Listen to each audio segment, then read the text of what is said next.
Passive income has become quite the big buzzword here on YouTube, but there's something that the finance gurus, self-help experts, and people just plain making videos are never going to tell you about passive income. This video will give you some ideas on how to generate passive income and reveal the secrets as to what they don't tell you about it. Let's start with the definition. Passive income is money that you make either from doing nothing or from very little effort. Typically, the videos you see will make you think that passive income is just about sitting around and waiting for a check to come in every now and again. This isn't the case in reality. This is one of the secrets of passive income. It's not very passive. Let's go over one of the most popular forms of passive income, investing in stocks and bonds. Stocks give you some ownership of a company. The board members who run these companies will often reward shareholders with occasional cash payments called dividends. Dividends are typically paid out 4 times a year, every 3 months, or quarterly. The amount that you receive is going to be voted on by the company's board. They usually set an annual dividend, so you'll earn a quarter of that amount every 3 months in the year for every share that you own. A common practice is to take the dividend money that you receive and to reinvest that back into the company. This is called DRIP, a dividend reinvestment plan. The thing is, dividends tend to be pretty low value. This is because companies are giving you cash, and companies really don't want to be giving away cash that they could use for other things, like innovating their products. Let's look at Apple. Apple has an annual dividend of 88 cents right now in 2021. Apple also closed at a share price of $147.54 as of recording. This means that for every share of Apple that you buy, you'll have to pay that much money, but you'll only receive 88 cents. This is a return of 0.59% on your invested money. What this analysis fails to recognize, though, is that stocks tend to go up over time. The value of your investment is not just based on the dividend, but in the appreciation of the share price as you hold the stock. There's a famous way to value stocks based on their dividends called the dividend discount model. This model looks at the current dividend, the company's cost of capital equity, which is essentially what percentage return investors will be happy with, and a constant growth rate at which this dividend increases. This simple model shows the value of a stock based on all of the future cash flows or passive income that it will generate for you. It again ignores the increase in value of your share prices, but reveals an important fact about how companies tend to handle dividends. First, if a company gives out a dividend, it is very unlikely that they are going to stop giving it out. Doing so rattles investors' confidence and is typically a pretty bad move for companies. Second, dividends tend to only increase. While there are, of course, years in which dividends will be stagnant and not increase, they pretty much never decrease. And again, doing so would be pretty bad for a company and investor confidence. Let's reveal another secret about passive income.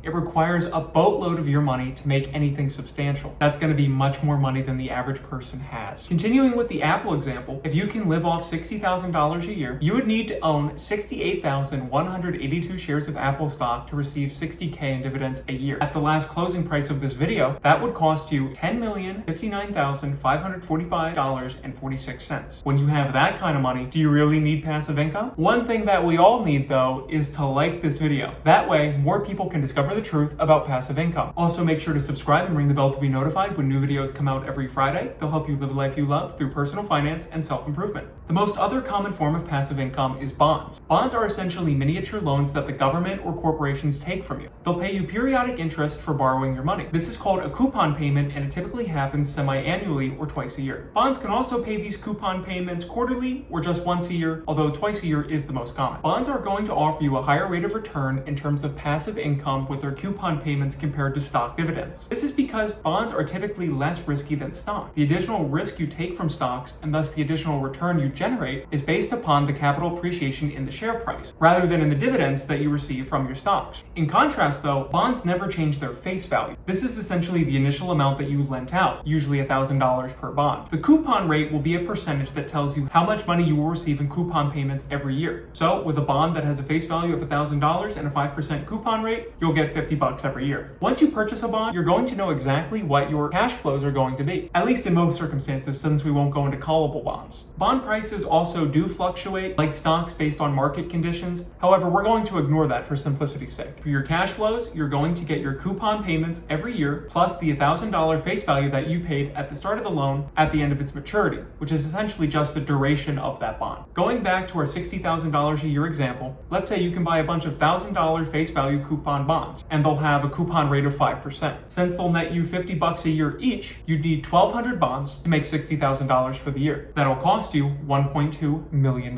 Thankfully, this is less money in comparison to the stock dividend math that we did earlier, although it's still quite a lot of money. Granted, you're also going to get that $1.2 million back at the end of the bond's duration. But again, if you've got that kind of money laying around that you can invest, why should you be worried about living off of $60,000 a year? So passive income in its most common form comes from buying something and and sitting back while you receive periodic payments. What they don't tell you though is that even with bonds, you're going to need a bunch of money. Let's start to look at some alternative forms of passive income to see if we can do any better. The common forms get you an annual return based on the amount that you've invested in cash. In order to increase your passive income, you'll have to find some sort of investment that has the same sort of set it and forget it mentality, but yields a higher return. One potential alternative is crypto lending platforms. I have a video about them, particularly Celsius, if you'd like to get an in-depth explanation of the topic. The short of it is that you can lend your crypto assets to these platforms who in turn allow investors or institutions to take loans in cryptocurrency. Because these transactions are happening in the decentralized finance and crypto space, the platforms will get you a much more generous rate of return than you would get in a savings account or even with bonds. For instance, stablecoins, or those that have their value pegged to exactly match $1, tend to have the highest rates of return on these platforms. Celsius is the lending platform that I use and the one that typically has the highest rate of return on stablecoins, at least of the popular three options. Celsius rewards you with an 8.88% return on your stablecoins, and some can go up to even as high as 10%, although those companies aren't as well established yet. Using these rates for the $60,000 example, you would need $681,818.18 worth of stablecoins on Celsius, or $600,000 on platforms which offer a 10% return. Of course, being in the crypto space is going to be inherently more risky than investing in just stocks and bonds. More regulations for cryptocurrency are only going to pass in the future. These platforms also tend to only decrease interest rates rather than bump them up over time like we saw with stock dividends. Similarly, coupon yields are likely going to increase in the future as the Fed increases the interest rate. The cool benefit about these platforms though is that they compound your money. In Celsius's case, this is weekly compounding. This means that you're going to get a payment or passive income every week. That's pretty cool. I think most of us can save up and invest at least $600,000 by the time we're in retirement, which is the point at which you'll actually need passive income. The thing is, these passive income videos always talk about what you can be doing right now to start generating massive amounts of passive income with no effort. Because of course, all of us want fat stacks and to be millionaires in our 20s. You want that side money and you don't want to do a lot to earn it because it's passive after all. This is the other big thing that they don't tell you about passive income. Most of the things they talk about aren't passive at all. First and foremost, we have start a business. Well, oh gee, I wish I would have thought of that. Businesses are easy to make on paper. However, actually starting, operating, and then shifting over management to a new person or selling equity in that business so that you can actually make money off of it in a passive way, well, that's incredibly challenging. Over half of small businesses fail in the United States. Many of those in just a short time from opening. And if you're in the target audience for this video, you're likely young and don't have the experience or the credit necessary in order to start and operate a brand new business. Another fun idea is to make an app. I've made an award-winning app. That story will get its own video in the future. And trust me, it's not that easy. If you're making an app to make passive income, you're not getting paid to make that app, plain and simple. Your time has value, and there's no guarantee that your app sales are going to surpass the value of the time that you put in making that app. And even if you do start to see pretty good sales, you're likely going to need to spend even more time doing maintenance or adding additional features. This is all not passive. This is a trend you'll see with a lot of passive income ideas. Make something or do something once, and then you're supposed to start to see the checks come in every now and again. What they don't tell you though is that once you've made something, it could be something that no one wants to buy. Also, to even be successful with this strategy, you're going to need a combination of a lot of luck and a lot of marketing. Building up an online presence is important. I talk a lot about it in my Side Hustles for Teens video. This online presence is the core asset which enables a lot of this not so passive income. Of course, famous YouTubers who talk about their different streams of passive income can rake in the cash by writing a book or generating AdSense off of their old videos. This is because they have an already established audience who is willing to engage with their content and buy into their non-YouTube related endeavors. So if you're a kid in high school or in college who's just trying to use passive income to make some extra money on the side, you're going to have to ask yourself, who's going to come into my store and buy my products or services when I have no audience? The fact is, it's incredibly hard to find an audience, let alone one that is willing to buy an app, book, or crypto related project from some random person on the internet. Part of building an audience can simply be just getting lucky. We see this all the time on YouTube and TikTok. A creator just randomly hits the algorithm and seemingly hits 1 million followers overnight. However, this is a statistical anomaly in the vast amount of content that is published to these platforms every day. The other strategy is to be specific and to start niching down into an audience that you're directly targeting and tailoring your products or services for. This takes a lot of work and a lot of knowledge, and even with all that, is not guaranteed to work. This is what they don't tell you about passive income. It's going to take either a lot of money or a lot of time to get started. Without a lot of money, you're going to need an audience to make a substantial amount of passive income. The way you build an audience, sell to them, and support your community after the sale is not very passive. That is, unless you already have the money to pay somebody else to handle it for you. If you want to know the tried and true method of becoming rich, click the video on the card to find out those secrets. Otherwise, please click the video on screen to watch another that you're going to enjoy, and please add some music, some not so passive income, or whatever else it is that you love to your day. Add some music,